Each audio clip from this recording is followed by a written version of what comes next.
وزين أخلاقنا بجاه القرآن وحسن أعمالنا بذكر القرآن وبيض وجوهنا ببركات القرآن. اللهم صل وسلم على من أنزل إليه القرآن وعلى آله وأصحابه الذين تعلموا وعلموا القرآن. أما بعد. Jemaah sekalian yang dimuliakan Allah Subhanahu wa taala, alhamdulillah kita bersyukur atas karunia dan juga rahmatnya 22 hari sudah kita lalui di dalam bulan Ramadan ini. Kita berharap dan berdoa mudah-mudahan sekecil apapun amaliyah yang kita hadirkan sepanjang waktu yang telah kita lalui menjadi amalan yang diterima di sisi Allah Subhanahu wa taala dan menjadi amalan yang menyelamatkan kita semuanya. Rabbana taqabbal minna innaka antas sami'ul alim wa tub 'alaina innaka antat tawwabur rahim. Allahumma sallimna li Ramadan wa sallim Ramadan lana wa tasallimhu minna mutaqabbalan. Amin ya Allah ya rabbal alamin. Salawat serta salam semoga senantiasa tercurah limpah kepada junjungan alam baginda Nabiullah Muhammad sallallahu alaihi wasallam, manusia pilihan yang patut menjadi panutan bagaimana mengoptimalkan sisa waktu di penghujung bulan Ramadan ini. Allah Subhanahu wa taala berfirman, "A'udzubillahi minasyaitonir rajim. Syahrul Ramadan alladzi unzila fihi al-Qur'an hudan lin-nasi wa bayyinatin minal huda wal furqan. Faman syahida minkum asy-syahra falyasumhu." Ila akhir ayat. Ketika Allah Subhanahu wa taala menyebutkan bulan Ramadan di dalam Al-Qur'an dan satu-satunya ada di dalam surat Al-Baqarah ayat 185. Sebelum Allah kaitkan bulan Ramadan dengan kewajiban berpuasa di dalamnya, Allah awali terlebih dahulu pembicaraan tentang bulan Ramadan itu dengan kalimat alladzi unzila fihi al-Qur'an. Mari kita perhatikan sekali lagi sebagai pengantar pembicaraan kita malam hari ini. Syahrul Ramadan alladzi unzila fihi al-Qur'an hudan lin-nasi wa bayyinatin minal huda wal furqan. Bulan Ramadan adalah bulan yang di dalamnya diturunkan Al-Qur'an yang menjadi petunjuk dan juga penjelas akan petunjuk itu serta pembeda antara yang hak dengan yang batil. Setelah Allah berbicara tentang bulan Ramadan dan kaitannya dengan Al-Qur'an, barulah kemudian Allah katakan faman syahida minkum, barang siapa di antara kalian menyaksikan asyara bulan tersebut, atau barang siapa di antara kalian berada pada bulan tersebut, falyasumhu, maka berpuasalah dia. Perhatikan sekali lagi, faman syahida minkum asyara falyasumhu. Allah sebutkan siapa saja yang berada pada bulan itu maka berpuasalah dia. Tapi sebelum kalimat ini kaitannya Ramadan dengan puasa, Allah sebutkan terlebih dahulu kaitan Ramadan dengan Al-Qur'an. Maka perlu kita yakini bahwa kemuliaan Ramadan bukan hanya karena ada kewajiban puasa di dalamnya, tetapi jauh dari itu semua. Kemuliaan Ramadan, keberkatan Ramadan adalah karena bulan itu menjadi momentum yang sangat penting di sisi Allah SWT sebagai waktu tempat turunnya Al-Quran. Maka tentu saja di bulan-bulan yang begitu luar biasa ini, marilah kita kembali mendekatkan, merapatkan dan menguatkan rasa cinta kita kepada Al-Quran. Malam ke-23, mari kita sama-sama lebih dekat mengenal juzuk yang ke-23 dalam Al-Quran. Bapak Ibu hadirin juga anak-anak yang disayang Allah Subhanahu wa taala. Juzuk yang ke-23 atau kita lebih sering menyebutnya juz ya. Juz'un. Juz'un itu dengan bahasa sama artinya bagian, part. Bagian yang ke-23 dari Al-Qur'an. Kalau totalnya 30 bagian atau kita kenal 30 juz, itu terdiri dari 3 surat. Surat yang pertama adalah surat Yasin, surat yang kedua adalah surat As-Saffat, dan surat yang ketiga adalah surat Shad. Lalu apa hubungan antara surat yang terkandung di dalam juz yang ke-23 ini? Mari kita sama-sama membacanya, walaupun tidak semua. Karena kalau semua baca ayatnya saja sudah habis setengah jam, Pak. Kita coba lihat hubungan atau mata rantai dari setiap pembuka dari 3 surat yang membentuk juzuk yang ke-23 ini. Bismillahirrahmanirrahim. Yasin wal Qur'anil Hakim innaka laminal mursalin ala siratal mustaqim tanzilal azizir rahim. Kemudian di ayat yang pertama surat As-Saffat bunyinya was-saffati saffa yang bermakna jamak dari kata sof. Kita kalau sholat ini kan bersof-sof. Ya, sofat itu pluralnya. Bentuk jamaknya dari kata sof. As-saffat artinya barisan-barisan. Atau karena banyak barisan, maka disebut rombongan. Maka begitulah surat As-Saffat kita kenal dengan surat rombongan-rombongan. Rombongan apa yang dimaksud?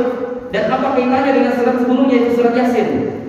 Ternyata rombongan yang dimaksud adalah rombongan malaikat-malaikat yang dengan kesungguhannya mereka menjaga kalamnya, menjaga bahkan sebelum sampai ke tempat di mana Allah simpan kalamnya itu, tidak ada sembarang makhluk pun yang kemudian diizinkan masuk ke sana karena begitu ketatnya malaikat-malaikat menjaga. Banyak checkpointnya, Pak. Bukan hanya urusan mudik checkpointnya, tetapi urusan penjagaan kalam Allah di Lauhul Mahfuz yang disebutkan di dalam surat Al-Waqiah itu fi kitabim maknun, di dalam kitab yang terpelihara. Dan ini jadi menarik. Kalau kemudian kita juga kaitkan dengan surat setelahnya yaitu surat Shad wal Qur'ani dzikr. Shad demi Al-Qur'an yang mengandung peringatan-peringatan. Baik, mari kita coba lihat keterkaitan mata rantai dari ketiga surat yang berada di juzuk yang ke-23 ini. Yasin wal Qur'anil Hakim. Pertama, Allah awali surat ini dengan bagian dari huruf-huruf yang membentuk kalimat-kalimat dalam Al-Quran, yaitu huruf ya dan juga huruf sin. Secara umum ulama mengatakan wallahu a'lam bimuradi, wallahu a'lam bis-shawab. Apa maksud yang paling benar di balik kalimat ini? Tetapi bukan berarti manusia tidak tahu maksudnya. Boleh jadi ada sebagian hamba-hamba Allah yang diberikan keistimewaan, keilmuan yang begitu mendalam sehingga mereka rahimahullah alaihim itu mendapatkan hikmah dari sisi Allah SWT dan mengetahui rahasia di balik hawadits suwar berupa huruf-huruf muqatta'ah. Karena kalau kita hanya menisbatkan yang tahu Al-Quran hanya Allah, kan kita seringkali yang wallahu a'lam bishawab itu katanya hanya Allah yang tahu artinya. Lah kalau hanya Allah yang tahu artinya, ngapain Al-Quran diturunkan? Sementara kita tahu, kita yakin bahwa Al-Quran tidak telah Allah turunkan kecuali sebagai hudan linnas, petunjuk bagi manusia. Maka tidak ada ayat yang diturunkan yang tidak bisa dipahami oleh manusia. Dan Allah akan pilih di antara hamba-hambanya siapa yang berhak untuk mendalami makna-makna dari Al-Quran itu. Ar-Rasikh namanya, yaitu orang yang mendalam di dalam ilmu Al-Quran. Yang kedua, wal Qur'anil Hakim. Ayatnya diawali dengan huruf sumpah, yaitu wal qasam. Wal Qur'anil Hakim, demi Al-Quran yang hakim, bijaksana. Apa maksud perkataan Al-Quran Hakim ini? Hadirin sekalian dimuliakan Allah Subhanahu wa taala. Rupa-rupanya Al-Hakim ini adalah satu hal yang pertama kali Allah sifatkan kepada Al-Quran. Wal Qur'anil Hakim, demi Al-Quran yang bijaksana. Maka ini seakan-akan memberikan gambaran kepada kita, sudah sepatutnya siapapun dari kalangan manusia yang mendekat dan mempelajari Al-Quran, dia pun juga menyifati dirinya dengan sifat yang Allah sandarkan kepada Al-Quran, yaitu Al-Hakim. Maka menjadi ironis, Pak, kalau ada orang yang belajar Al-Quran, mendekat Al-Quran, memahami Al-Quran, tiba-tiba jadi temperamental, tiba-tiba jadi mudah menuduh orang lain, tiba-tiba jadi mudah membintangkan orang lain, jauh dari sifat yang Allah sandarkan kepada Al-Quran ini sendiri. Maka siapa saja yang mendekat dan merapat kepada Al-Quran, sekali lagi sudah seharusnya dia menyifati dirinya dengan sifat yang Allah nisbatkan kepada Al-Quran, yaitu Al-Hakim, sifat bijaksana. Maka di hari yang ke-23, yuk kita sama-sama belajar untuk lebih dekat, lebih cinta dengan Al-Quran, dan kita sifati diri kita sebagaimana Allah menyifati Al-Quran, yaitu dengan sifat bijaksana. Tentu turunnya sangat panjang, Pak. Kita tidak akan mempertajam ini. Wal Qur'anil Hakim innaka laminal mursalin. Yang pertama, kalau kita lihat kaitan antar surat Yasin, As-Saffat, dan juga Shad, ini rupanya mata rantai tentang proses turunnya Al-Quran. Pertama kali Allah jelaskan tentang Al-Quran dengan sifatnya. Kemudian yang kedua, Allah jelaskan hamba yang dipilihnya untuk kemudian menerima turunnya Al-Quran. Yang ketiga, Allah jelaskan dalam surah As-Saffat nantinya adalah para penjaga Al-Quran. Dan yang kelima, nantinya Allah sebutkan salah satu kandungan dari Al-Quran. Oke, pertama, Al-Quran sudah dijelaskan dengan sifatnya, Al-Quran dan Hakim. Yang kedua, innaka laminal mursalin, sungguh engkaulah benar-benar seorang utusan. Ini dinisbatkan kepada baginda Nabi Muhammad SAW. Untuk itulah Pak, sebagian mufassir mengatakan Yasin itu adalah baginda Nabi Muhammad SAW. Coba perhatikan kalimatnya, Pak. Yasin. Gak tahu Allah sedang ngomong apa tuh yang pastinya. Tapi kalau kita kaitkan dengan ayat kedua, demi Al-Quran yang bijaksana. Innaka, sesungguhnya kamu, sesungguhnya engkau. Nah, siapa engkau di sini? Mestinya ada yang disebut terlebih dahulu ketika Allah menggunakan khitab anta itu. Siapa antanya? Maka dinisbatkan kepada Yasin. Maka kalau begitu, Yasin itu adalah nama lain dari baginda Nabi SAW. Makanya wajar dan pantas ulama dahulu kita saking cintanya kepada Rasulullah SAW, mereka juga sering memuja dan memuji Rasul. Kira-kira Pak, memuja-muji makhluk itu dosa atau tidak?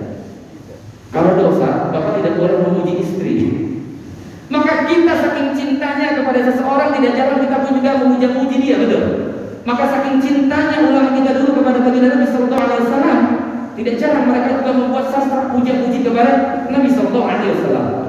Bahkan beberapa saat yang lalu ada mahasiswa dari Indonesia yang memenangkan juara internasional tentang syair puja-puji kepada Nabi SAW. Hadiahnya 50.000 rial. Kalau usah dikonversi kerugiannya berapa? Kata innaka laminal mursalin, sungguh engkau adalah benar-benar utusan. Tanzilal aziz ala siratil mustaqim, tanzilal azizir rahim. Setelah Allah menjelaskan Al-Quran dengan sifatnya, kemudian Allah tegaskan siapa utusannya yang kemudian ditugaskan menerima Al-Quran dan ditugaskan untuk menyampaikan risalah dalam Al-Quran. Allah tegaskan Tanzilal Azizir Rahim, Tanzilal Azizir Rahim, bahwa yang menurunkan Al-Quran itu dan juga mengutus Nabi itu adalah Dia yang Maha Perkasa lagi Maha Penyayang. Baru kemudian kita kaitkan dengan surat As-Saffat. Kenapa kita kaitkan dengan surat As-Saffat? Karena As-Saffat ini mendapatkan kesungguhan malaikat-malaikat penjaga. La yamassuhu illa al-mutahharun, tidak ada yang dapat menyentuh Al-Quran di sana itu. Ya, tapi sebelum kalimat ini disebutkan, Allah awali membicarakan dengan innahu laqur'anun karim. Sesungguhnya Al-Quran adalah bacaan yang teramat mulia. Fi kitabil maknun, yang terdapat dalam kitab yang terpelihara. La yamassuhu illa al-mutahharun, tidak ada sembarang makhluk yang dapat menyentuhnya kecuali hamba-hamba yang disucikan. Siapa hamba yang disucikan itu? Yaitu malaikat. Bahkan tidak setiap malaikat diberikan kewenangan yang sama, kecuali malaikat yang ditugaskan oleh Allah untuk menurunkan Al-Quran, malaikat Jibril alaihi salatu wassalam. Bahkan di ayat ini, ayat ke-7 surat As-Saffat, Allah jelaskan, ya, hampir mirip redaksinya dengan surat Al-Mulk. وَلَقَدْ زَيَّنَّا السَّمَاءَ الدُّنْيَا بِمَصَابِيحَ وَجَعَلْنَاهَا رُجُومًا لِلشَّيَاطِينِ. Dan sungguh kami telah hiasi langit-langit ini, ya, langit dunia ini dengan bintang-bintang, dan kami jadikan bintang itu sebagai bola api panas untuk melempar setan-setan yang mencoba untuk mencuri berita dari langit. Kalau kita lihat fenomena alamnya, meteor atau bintang jatuh, Maka ketika bintang jatuh, itu sangat besar kemungkinan Allah perintahkan malaikatnya untuk merajam syaitan yang mencoba untuk mencari berita dari langit yang bersekutu dengan manusia. Maka kemudian di penghujung surat yang membentuk juz ke-23 ini adalah surat Shad, wal Qur'ani dzikr. Demi Al-Quran yang mengandung peringatan. Maka lengkap sudah Al-Quran dengan sifatnya, kemudian Rasul yang diutusnya, Allah yang menurunkannya, malaikat yang menjaganya, dan kandungan yang terdapat di dalamnya. Nah pertanyaannya, sudahkah kita mentadaburi, merenungkan, kemudian mengambil ibrah dan mengimplementasikan dalam kehidupan kita sehari-hari? Sebagai penutup surat Al-Hijr ayat 9, Allah SWT berfirman, "A'udzu billahi minasyaitonir rajim. Inna nahnu nazzalna dzikra wa inna lahu lahafizun." Sesungguhnya kamilah yang telah menurunkan Al-Quran dan kami pula lah yang menjaganya. Pertanyaannya jemaah sekalian muliakan Allah SWT, kenapa ketika Allah menjelaskan turunnya Al-Quran, ketika Allah menjelaskan penjagaan Al-Quran itu dengan kata kami, dengan kata nahnu? Jelas kita lihat tadi rangkaiannya ya. Ketika Allah berbicara tentang Al-Quran, Allah sebutkan yang diutusnya, Allah sebutkan yang ditugaskannya. Padahal Al-Quran itu untuk kita semuanya, tetapi panjang prosesnya, maka kemudian wajah dan atas Allah sebutkan dengan kata nahnu. Maka menjadi paham sampai di sini kenapa Allah jelaskan kalimat sungguh kami yang telah menurunkan Al-Quran. Pertanyaannya kemudian kenapa juga Allah sebutkan dengan kalimat wa inna lahu lahafizun di penghujung ayat ini, dan sungguh kami pula lah yang menjaganya. Ini memberi isyarat agar kita sebagai hamba-hamba Allah yang beriman kepada Al-Quran, kita pun juga turut terlibat di dalam proses penjagaan Al-Quran. Maka sudah kita berusaha untuk kemudian menjadi bagian dari hamba-hamba Allah yang menjaga Al-Quran. Al-Quran yang sepatutnya kita jaga dalam bentuk lisan, dalam bentuk pikiran, dan juga di dalam hati kita, sehingga mewujud menjadi ketakwaan kita kepada Allah Subhanahu wa Ta'ala. Mudah-mudahan Ramadan ini menjadi Ramadan terbaik dibandingkan dengan Ramadan yang kita lalui, dan semakin mendekatkan kita dengan Al-Quran, dan tentu mendekatkan kita kepada Allah Subhanahu wa Ta'ala. Aku lupa kepada astagfirullah wa lakum. Allahumma rzuqna bi kulli harfin min al-Qur'ani halawatan, wa bi kulli kalimatin min al-Qur'ani karamatan, wa bi kulli ayatin min al-Qur'ani sa'adatan, wa bi kulli suratin min al-Qur'ani salamatan, wa bi kulli juz'in min al-Qur'ani jazaan bi fadlika wa junika wa karamika ya